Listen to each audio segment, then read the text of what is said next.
Hello అండి అందరికీ. రీసెంట్గా ఇజ్రాయెల్ చేసిన ఒక పని మన భారతదేశానికి తీవ్ర నష్టం కలిగే విధంగా ఉంది. ఆ నష్టం ఏంటి అంటే, మనందరికీ తెలుసు ఇజ్రాయెల్ రీసెంట్గా ఏం చేసింది అంటే ఖతార్ రాజధాని దోహా మీద దాడి చేసింది.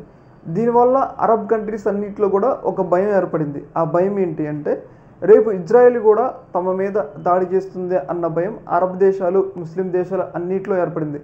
ఇప్పటివరకు కూడా వాళ్ళు అమెరికా సెక్యూరిటీని నమ్ముకుని ఉన్నారు.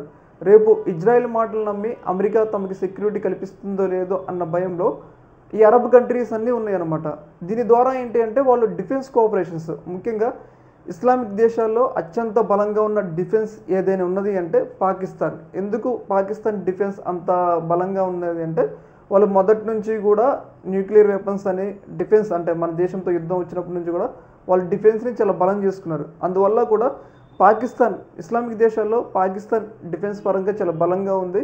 పైగా న్యూక్లియర్ వెపన్స్ ఉన్నాయి కాబట్టి అన్ని దేశాలు రీసెంట్గా సౌదీ, మిగతా అన్ని దేశాలు కూడా ఏదైతే పాకిస్తాన్కి బ్రహ్మరథం పడుతున్నారనమాట. ఎందుకు అంటే పాకిస్తాన్ తమకు అండగా ఉంటే రేపు ఏదైనా దేశంతో యుద్ధం వచ్చినప్పుడు మిలిటరీ చాలా పెద్దది కాబట్టి వాళ్ళు సహకరిస్తారు. అలాగే పాకిస్తాన్ దగ్గర న్యూక్లియర్ వెపన్స్ ఉన్నాయి కాబట్టి అవి కూడా ఒక రకంగా యూజ్ అవుతాయి అని చెప్పేసి అయితే పాకిస్తాన్ ఆ దేశాలన్నింటినీ కూడా నమ్మిస్తుంది.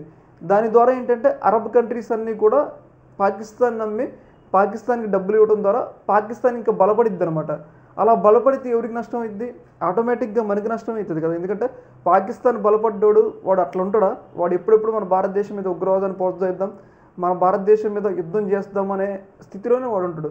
ఇలాంటి సందర్భంలో ఇజ్రాయెల్ ఏదైతే ఖతార్ మీద దాడి చేయడం ద్వారా అది అడితిరిగి పాకిస్తాన్ బలపడటం ద్వారా అది మనకి నష్టం కలిగే పరిణామంగా మారిందనమాట. ముఖ్యంగా ఏదైతే ఈ ఖతార్ దాడి ద్వారా అమెరికా మీద ఈ అరబ్ కంట్రీస్, ముఖ్యంగా ముస్లిం కంట్రీలన్నీ కూడా నమ్మకం కోల్పోయినాయి.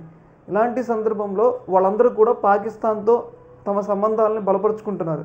దీని ద్వారా ఏంటంటే పాకిస్తాన్ బలపడితే పాకిస్తాన్కి డబ్బులు వస్తే ఆ డబ్బుల్ని మిసైళ్ళు, ఆయుధాలుగా మార్చి అవి మన మీదే దాడి చేయడానికి అవకాశం ఉంటుంది. ఎందుకంటే వాడికి ఏకైక శత్రువు మనమే. మనం ఎదుగుతుంటే వాడు వారం లేడు కాబట్టి ఏదేమైనా ఇజ్రాయెల్ చేసిన ఒక పని మన భారతదేశానికి నష్టం కలుగుతుందని చెప్పేసి మనకైతే క్లియర్గా అర్థమవుతుంది అనమాట.